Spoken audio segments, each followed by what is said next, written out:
नमस्कार, विकास समाचार मध्ये आपलं स्वागत। पंतप्रधान नरेंद्र मोदींचे स्वप्न हर घर घर पाणी यासाठी जल जीवन मिशन पाणी पुरवठा योजनेची कामे जोमाने सुरू केले, परंतु पालघर जिल्ह्यात प्रत्येक ग्रामपंचायत मध्ये हद्दीत कहीं गम कहीं खुशी। दुर्वेस सावरे रस्त्यालगत 1 ते 1.5 फुटावर टाकलेले पाईपलाईन। ऐरंबी इथे पाण्याची टाकी तयार असून त्या बांधकामावर पाण्याची सिपन नाही केली, त्यामुळे ते बांधकाम झाले निकृष्ट। 10 ग्रामपंचायत हद्दीत पाण्याचे टाक्याचे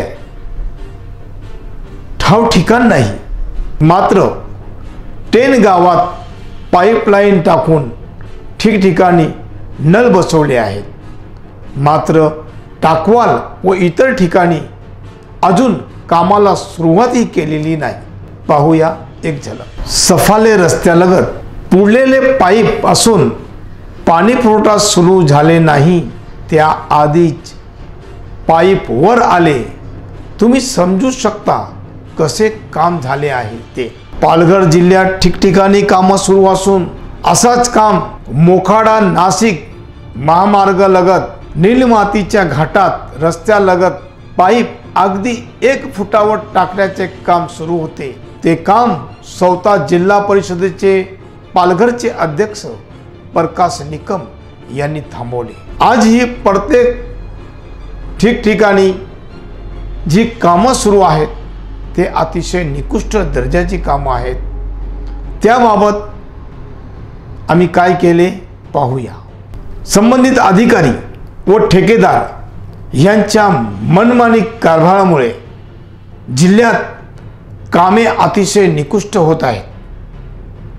कामाला सुरुवात झाल्यापासून विकास समाचारचा कॅमेरा त्या कामांवर लक्ष टाकून आहे। अनेक वेळा बातम्या दाखवून जिल्हा परिषद चे कार्यालयामध्ये जाऊन गंगाधर निवडंगी कार्यकारी अभियंता यांना भेटून सांगितले कामे निकृष्ट होत आहेत। त्यांचा उत्तर, तुम्ही आम्हाला फोटो व्हिडिओ पाठवा, गावाचा नाव पाठवा, असे थातुरमातुर उत्तर। प्रेक्षकांनो, काय समजायचा? हात यांचे वजनाखाली दाबलेले असावे का? आता गावागावात तुम्हीच लक्ष द्या आणि प्रत्येक शासकीय योजनेचे काम सुरू झाले की ते काम चांगले मजबूत कसे होईल पाहायचे आपले काम आहे। अशी वेळ आपल्यावर आली आहे। तुम्ही पहा विकास समाचार, ध्यास ग्रामीण विकासाचा।